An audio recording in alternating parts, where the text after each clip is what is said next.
Hi there, Lindsay here, the Frugal Crafter. It is set chat time and we are rolling. Yes, we are. Okay, I have a bunch of random things written down on a post-it note that we can chat about today. Don't really know what direction this is going to go in, but so my second daughter went and had her driver's test this week on Wednesday and she passed. So that was good. It was good. I thought that I was going to feel this relief when one of them passed their driver's test, but it's just a whole new set of stress and worry. It's like, oh good, she passed and she's got her license. Then it's like, she's got her license. She's going to be driving in a car by herself on a road with other drivers. It's just kind of a lot. It's kind of freaky. And of course, you know, her twin was like, let's go to dinner and shopping. So, because as on a provisionary license, you can't drive anybody else for 9 months except for siblings and immediate family members. So, you know, they're both excited for that. Because my daughter, that got her license, I don't know why I'm being like anybody knows anybody, but she's kind of cautious. She's more cautious, and so she likes having someone with her in the car. And and the one that didn't get her license is just like happy to go somewhere, you know, just like, let's get out of here. Mom's a drag. Let's get out of here. You know how it is. You're a teenager once, right? So that day, that was Wednesday, she had her test. My husband took her because I was feeling that maybe I put out some bad vibes. Maybe the examiner saw me and thought I was a flake, and then, you know, I don't know, you never know. I remember being so superstitious when I went for my driver's license, and, you know, because I would always hear, if your dad takes you, you'll get your license, but if your mom takes you, you'll fail it, and all those like superstitions. So I'm like, I can't take the stress. I'm gonna stay home. So I'm home and I have this app on my phone that like you can see where everybody in your family is, right? And so like I'm watching her to do the test route on this app. Like it's just a little bubble, you know, going around the streets and stuff. And my husband had picked me up a pint of dairy-free Ben & Jerry's, I think it was cookie dough ice cream, and I'm not like, I don't have a big sweet tooth, and I had like a bowl of it the day before or 2 days before or something, and I stress ate the rest of that entire pint. So it was like 3 servings, like all at once, like just like watching the little bubble go down the streets. I felt so gross afterwards.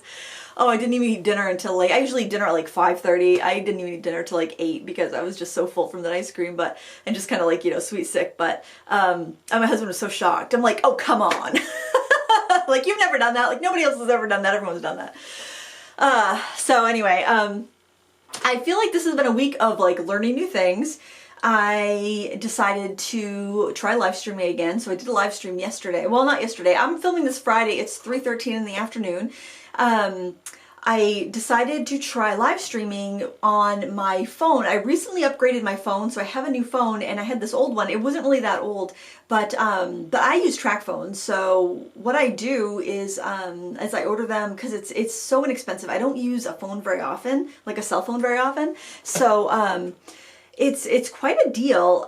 You get a year's worth of activation, and I'm not sponsored. I have no like affiliate links or anything like this, but you get like a year's worth of activation, which I never go through my minutes and my data and my texts and stuff, so it lasts me a year, and you get a phone for like I think it's like $100, or it might be anywhere between 80, actually it might be anywhere between 70 and $160 depending on what phone you choose. So it's really a great deal. And then if you do use it up and you want to add another year, then, or you can go by the month or whatever, but usually, like last time I didn't upgrade my phone because I'm like, it just seems so wasteful. It was just as expensive just to put another year on there, which is like $100. But I'm like, well, I just felt like it was kind of wasteful, but it is nice to have a backup phone because I have 3 teenage kids, and you know, somebody drops their phone and it cracks, I can say, here's my old one, like switch all your stuff over to it and you can use it. So I've always been really pleased with track phone. That's what I've used since, I think I had like an old I don't even know what carrier it was. It was like a little Nokia or something, and it was like $10 a month back when they first came out.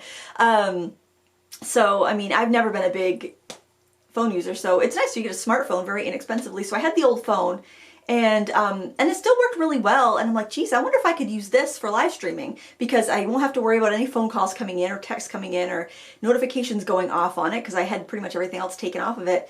And I used that and it worked really well. So I was very pleased. I didn't really tell anybody. I did post on Instagram like a couple minutes before I decided to go, just in case anybody was hanging out, because I figured if I couldn't get it to work or if I messed up, then nobody would see it. So, so it worked out pretty well. Actually, a lot of people hung out. Joe Maskey, who runs a Facebook group for fans of, it used to be fans of the old live show that we used to do. This for like tutorials, if you like to do like the tutorials on my channel, you can join his group and everyone shares. It's really fun. I did link to that in the live stream if you want to, because I'll probably forget I forget to link things all the time. But so he actually showed up, so that was really helpful because he could help moderate, and if anything went wrong, he could tell me like, hey, that's not looking so good or whatever, because I had my computer with my reference photo on it and with the chat going, so I could see if anything horrendous was happening, because otherwise my camera was up here, filming down, and I had like stuff stacked up so I could have my stuff close enough to the camera so it would be filling the frame, and I didn't know if I'd be able to zoom on my phone, and all you gotta do is go like that and zoom. It was pretty cool when I figured it out. I was very excited.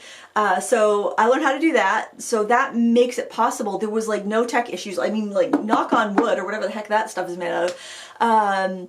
That means that I'll be able to do that more often, because what had happened was I used to use a encoder on my computer because Google used to have Google Hangouts, right? And that's what I would use. It was just a simple mode. You go to your YouTube channel and you could just hit, live stream simple mode, and it was through Google Hangouts. And that was great, but then they took that away. And so I learned how to use an encoder. Like, I honestly, seriously, I will learn what I need to learn as soon as, when I need to learn it. I don't go looking for trouble. I don't go looking to change things up. Technically, art-wise, sure, but not technically. And then like last year, they switched, like Google switched, YouTube switched over from their classic studio to this new improved thing. They revamped everything because I guess there was just a lot of like hobbling together of the old YouTube, and they wanted to make everything work better, so they had to put everything into new infrastructure. And in this new infrastructure, I couldn't figure out how to live stream. My encoder didn't work with it, and I would use the they had like this just go live from webcam, and so I was using that just because I didn't know how to make my encoder work with it. And the quality was just so iffy. The stream would go bad, and I didn't know if it was because we were in the pandemic and all the kids in the town were home on their internet.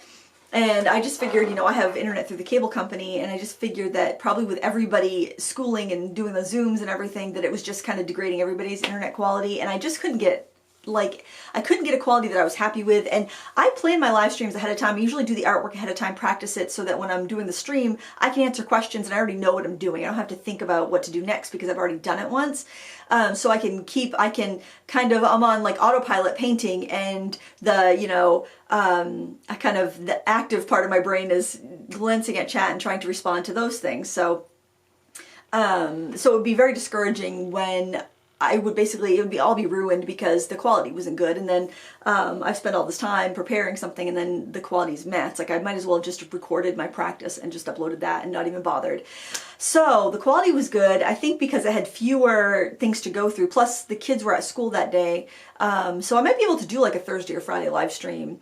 I might even go back to a weekly. I'm not promising anything, but I wouldn't mind doing it more often, not having the technical problems, because that's what really prevented me from wanting to do it anymore, was just the technical issues and having to do it at a certain time every week. I think if I can be more spontaneous and do it when I feel like doing it, then there'll be more live streaming for me. Having like a specified appointment every week just doesn't work for me. I like to work on what I want to work on when I want to work on it. I know that sounds like so entitled and like flaky, but like if I am in the mood to do watercolors and I just want to paint watercolor all day, I could film 3 or 4 tutorials and like dole them out, weekly. That's how I do color pencil. That's how I do, like, if I'm doing a review, a lot of times I'm using that product, doing a few things with it, and then I just kind of like parse those tutorials out when, like, oh, I haven't done colored pencils in a while, I'll just put that tutorial, I'll post that video then. Because this is a variety channel with a bunch of different things, it makes sense for me to film when I'm feeling inspired to use that product, and then just kind of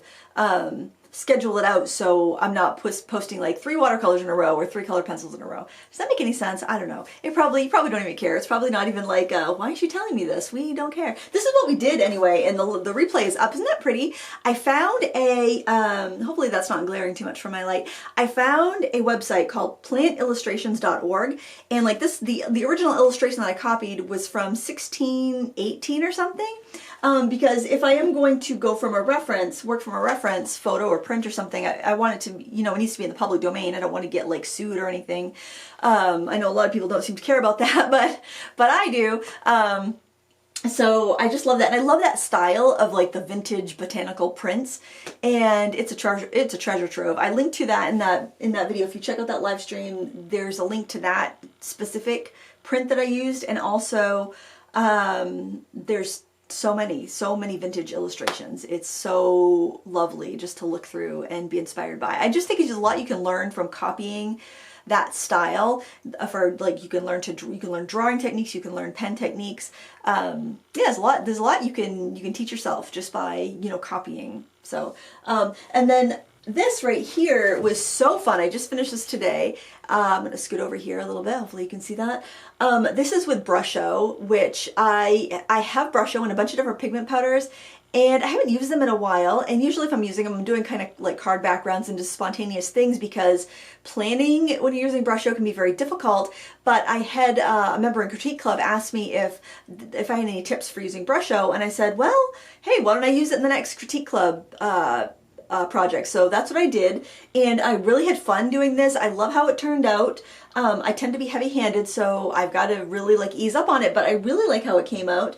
And I'll put a time-lapse of this up on Sunday, but if you are a Critique Club member, this will be up probably Sunday. I would love to have it up today, but I think it might require, I had a lot of like shorter clips towards the end, because like these seagulls, I just had the seagulls back there, and I'm like, oh, I feel like it needs something else. So I like drew seagulls out on like little scraps of paper and cut them out and started moving them around my painting. And so then I was like, okay, I decided to put this in there. And I was like, okay, I decided to do this. So there's a bunch of like shorter clips I have to edit together, because I kept thinking, I was thinking this would look good, and or I try something and then it's like it didn't ruin the painting. So I'm like, okay, so I did this and then it didn't ruin the painting, so I thought I'd show you how I did it. You know, because sometimes you do something and it's like, ooh, I'm kind of curious, but I know if I do this, I might ruin the entire thing. So it's kind of fun. It was just a really really fun painting, and I keep my pigment powders in one of these tilt bins. So I've got a little I don't know, I think I got it at like a hardware store. I have a little I guess it's like a shelf. You could mount it on the wall if you wanted to, and it's got 4 of these side by side, these little tip bins, and I have my pigment powders in one, and I have like my mica powders in another one, and I might have, oh, and I have one with some like liquid metallic inks that are meant just for kind of mixed media. So they're kind of weird supplies that don't really fit anywhere else. That's what I have in those little tip bins. They're in the storage area. People get bummed out when I call the old art space the storage area, but don't be bummed out. I still work in that space in the summer, or if I'm sewing, because I've got that big table, and I prep everything over there. So that space still gets used and loved, and don't be sad. We'll have to film in there sometime this summer when it's a little bit warmer. It's actually starting to get warmer now. I run the space heater for like, before I come down here, for like half an hour, and then I shut it off, and it's pretty good. So that's nice. We have had crazy warm weather here. In fact, we had thunder showers today. I can't remember having thunder showers in March before. That is crazy. It's just been downpouring. It's been really weird.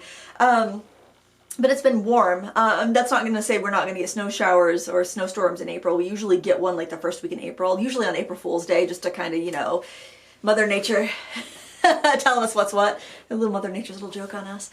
But it's been very warm, and that's been kind of nice. We actually had a fire in the fire pit yesterday, or my husband did, and I went out, brought him a cup of tea, and I was sitting out there with a cup of tea, and my hair still smells like smoke. I forgot to wash it because I was like, oh, I hate that campfire smell, like on me after I've been hanging out by a campfire. But and I didn't really notice it until I went to curl my hair today. It's like, whoa, you know, that just reactivated all those lovely campfire scents. But yeah, I'm getting ready. I want a tan. I want to be out in the sun, and not completely covered head to toe, so I can actually get a little bit of a tan. And I miss my sunscreen, I miss my my light hair, and all the things that come along with summer. What else? What else? Oh, okay, so this is silly. However, so I was at the craft store, and Lila wanted to buy some drawer making supplies to replenish stuff that she'd used, such as like necklace chain and lobster clasps and stuff. And so she'd fix them up at the craft store, and it was going to be like, the chain was going to be like $20, and then the clasps were going to be another $10. I'm like, that's $30 worth of stuff. We can get that cheaper online. And so I go to order it, and I think that there was a set that had the chain, the lobster clasps, and a bunch of jump rings, and a pair of pliers even. It was on Amazon for, I think it was like $18 or something. So I'm like, oh, there we go, save $12. But then of course, you know, you need to spend $25 to get free shipping because I don't have Prime.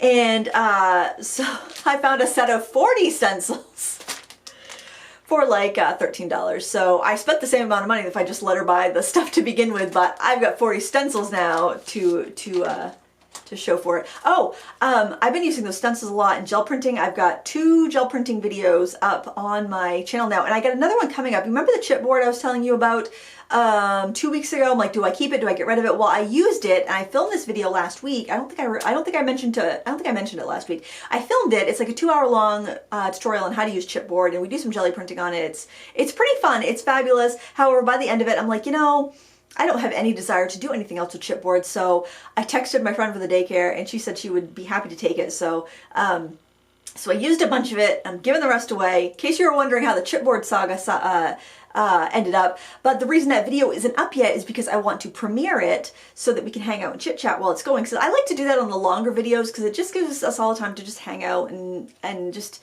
have fun and be in the community. Well, every time I've filmed a long card making tutorial, and you know, because I mean it's edited, it's not like, you know, me hunting around for the perfect chipboard piece. I mean, it's edited down, but it's live narrated and whatnot, so it ends up being longer, and there's a lot of projects in it.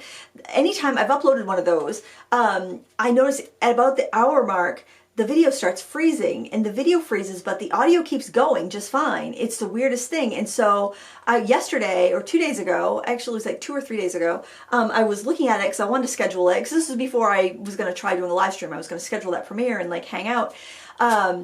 I went to check it, and it was still doing that freezing thing. So I went back to my YouTube account, and they have this new thing where it's like, and YouTube's all promoting it, saying, this is great, anyone can get live chat support from their YouTube channel.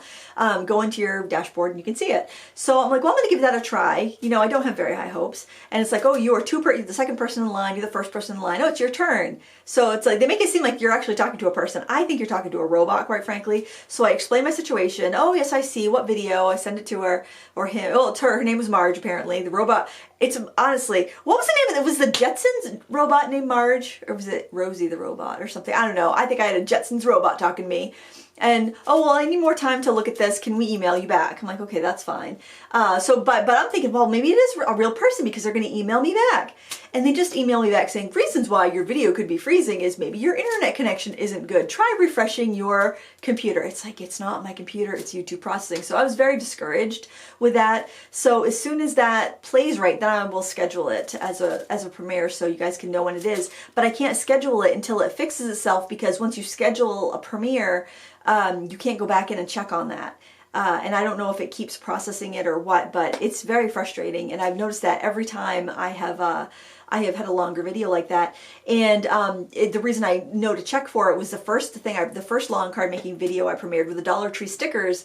It was doing that in like the last like 15 minutes of the video, and I was so frustrated. I'm like, oh no, I don't want to have to delete this video and re-upload it because it's got a lot of good traction already.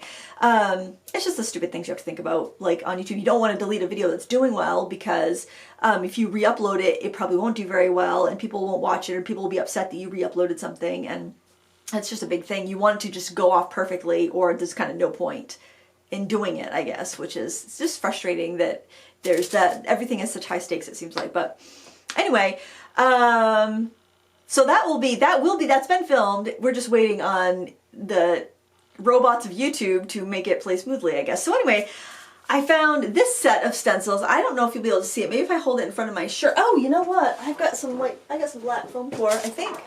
Can I can't hold it. Maybe, let me see. Can I do that? Oh, okay. So 40 different unique designs. Can you even, I don't know if you can even see that. Well, you know, you're probably watching this on a bigger screen than the 2-inch screen I'm looking at. So these are called cookie stencils, and they're 5.1 inches by 5, well, I would say they're almost a 5 1/4 by 5 1/4. But the designs are great. They're different than what I have in the 30 pack, big pack of stencils, which I've been using a lot and really enjoying. And they're different than other stencils I have. I didn't really see any repetitive patterns. I don't know if it's like, that one's, I don't know. You know what, I'm just going to link to it and you can see it, but there's one that's stripes. It's got like uneven stripes that I could like ink up and then flip and ink up again and make cool plaids. I thought they looked really cool, but I don't like to recommend packs of stencils unless I've actually gotten them and I can see what size they are, make sure they actually would be useful, because they called them cookie stencils, and when I'm thinking cookie stencils, I'm thinking of like a 3x3 round stencil or something that you would just dust powdered sugar over a cookie, because this is kind of big. I mean, I guess they make cookies that big, but these don't look like patterns you would put on cookies. There's some really cool ones. There's one that looks like a quilt block. There's one Aztec one that looks very much like an Aztec pattern in the bigger set, the bigger size set with 30 stencils. But man, especially if you just like to do a little bit of hint of pattern here and there, like I do on the jelly plate with pen pastels. It's just really cool. And I just posted a video on like kind of a limited supply jelly plate kit that you can make using inexpensive supplies that are very versatile, so you can get a lot of kind of bang for your buck. So you don't have to feel like it's a humongous ordeal to make a print. Like say you just want to make one print. It doesn't have to feel like you have to drag out everything but the kitchen sink, because you can make this little kit, put it in a box, I think all my stuff's in a bin, and be ready to go. And I just really like that. What else? Oh, I started a podcast this week. So this is something I've wanted to do for a long time. I actually did one many years ago. I only did 4 episodes because I didn't realize how expensive it would be to host podcasts. And so I was interested kind of when they were first kind of becoming a thing, and I thought this is perfect because I have a radio background, and this will be great. And I did 4 episodes. I even learned how to record a guest and everything. And they still live on Podbean, and they actually were hosted on Podbean. And then it got to the point where I think I had 100,000 downloads or something, and then you had to pay. And it was just going to be expensive, and I didn't see how, I could make a return on my investment. And I'm just like, I'm just going to focus on other things. I think I was doing YouTube. Actually, I don't even know if I was doing YouTube at the time. It might have been that old. So anyway, I was blogging the other day. I try to put a blog post up every day. Sometimes I skip a day, sometimes it's every other day, but I try to at least like 4 times a week get a blog post up. I try to have a blog post for every video, but I haven't had a blog post for I don't necessarily put up every stat chat. I don't put up the Ask the Crafters on my blog generally, because I'm trying to put stuff on my blog that's like more pinnable, stuff that people would pin on Pinterest and people would search for, because I think like projects and stuff like that are better on the blog because people want to look at the photos and whatnot. So anyway, I published my blog post, and there was a little thing at the bottom on the sidebar that said, want to make a podcast or want to turn this at a podcast. And I'm like, what? So I click on it to see where it will go. And I'm like Alice in Wonderland, going down the rabbit hole here. And then it brought me to this page on Anchor. It says, if you have an Anchor account, you're still going to need to make a new one. I don't have an Anchor account. I don't know what that is. So I'm like, well, I'll make myself a little account.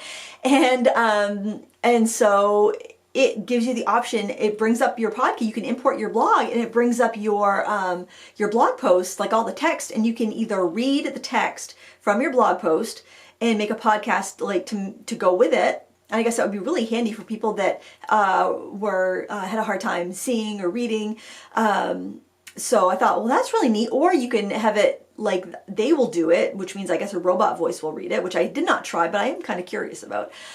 Or you could when you record, you don't have to necessarily record what you wrote. You could record whatever you want. So I thought, well, this would be a nice way, like if I want to go in more depth. I don't like typing that much. So if I want to go more in depth on a topic, I could give an audio version. So what I did that. This was a ChromaFlow review. I thought, well, I'll just ad lib and talk about the ChromaFlow pencils, because it's more than what I would have written. It's less than what would be in the video. But if somebody wants to hear about it, then why not? Plus I figured, what have I got to lose? I'm just going to try this and see how it works.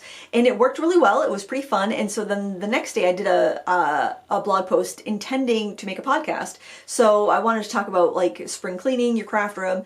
And so I wrote up kind of a brief blog post with some bullet points. And then you have to publish the blog post first before you can add a podcast to it. it seems. I'm sure there's a workaround for it, I just haven't figured it out yet. But anyways, then I went into that app and or that web page, I don't know, I guess it would be a web page, and I recorded a blog post. You can record up to 30 minutes on this system, probably because like they're hosting it and everything. And then I, attach it to my blog, and you can listen to them with a Spotify account, a free Spotify account. But I also realized that I could just add a link to the Anchor version, so you don't even have to log into anything, which is even better, because I don't like people to have to log into things. I don't like to log into things if I just want to listen to something. And it will be distributed out to different podcast players, and it'll have an RSS feed, so I can distribute it. And the thing that's kept me from doing this in the past is the expense of having a separate website for just hosting the podcast, and then basically the expense for that, and it just seemed very complicated. So this isn't complicated. I figured it out. Yay me. So I'm going to see how it goes. Maybe it'll be something that turns into something big. Maybe I'll flake out and lose interest. But I like to be able to learn things for free, learn things on a free platform, and then decide if I want to upgrade. I still use the free WordPress blog that I started like in 2008. It's like, well, if it ain't broke, why fix it? I don't want to pepper my blog with like tons of pop-up ads. Those are so annoying. There are some ads on my blog because it's a free blog, and WordPress got to get paid. And I'm not paying them, so there are some ads there, but I think they're just like, if you're logged in as a WordPress user, like to comment, you have to log in. So I mean, if you're logged in, you don't see ads, but if you're not logged in, I guess you do. And you see them on the email. If you get the email, if you sign up to my blog via email, you'll see an ad at the bottom. It's usually for like, I don't know, one great trick to remove belly fat. I don't know. It's one of those, clickbaity things. But anyway, see, you don't have to spend money to start your own business. That's the moral of the story. I had other things to talk about, but we're running out of time. I hope that you guys, please, if you watch the live stream, can you let me know what you thought of it? I'll be more organized next time. I thought it went pretty well. Obviously I did have everything planned that I was going to do. I didn't have a full artwork done first, like I usually would, but because honestly, I felt like I just needed to jump in. If the fewer hurdles, I'm not doing well with hurdles.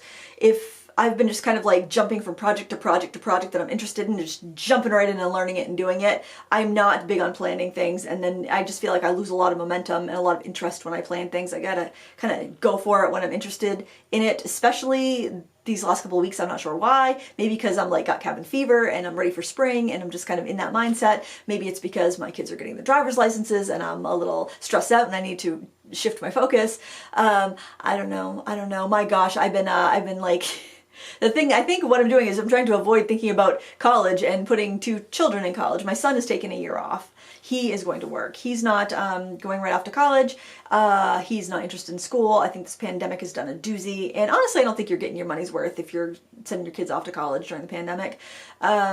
So I don't mind if anybody wants to take a gap year, because it's so freaking expensive that you really should know what you want to do with your life before you start signing up to spend, between $25,000 and $100,000 a year to learn something. It's I like to learn things for free. I push a button that says start a podcast and see where it takes me. You can get a lot of good education for free. Hope is not lost on us, folks. We can find education for free, except, your kids will want to go to college. They probably should. It's just not the value that it used to be. It's not the investment that it used to be. It's an expense. Anyway, that's my opinion. I welcome yours. Thanks for watching. I enjoy spending time with you in the chat, in the comments down below. And well, that's where I'll see you, I guess. Thanks for watching. Until next time, happy crafting. Bye.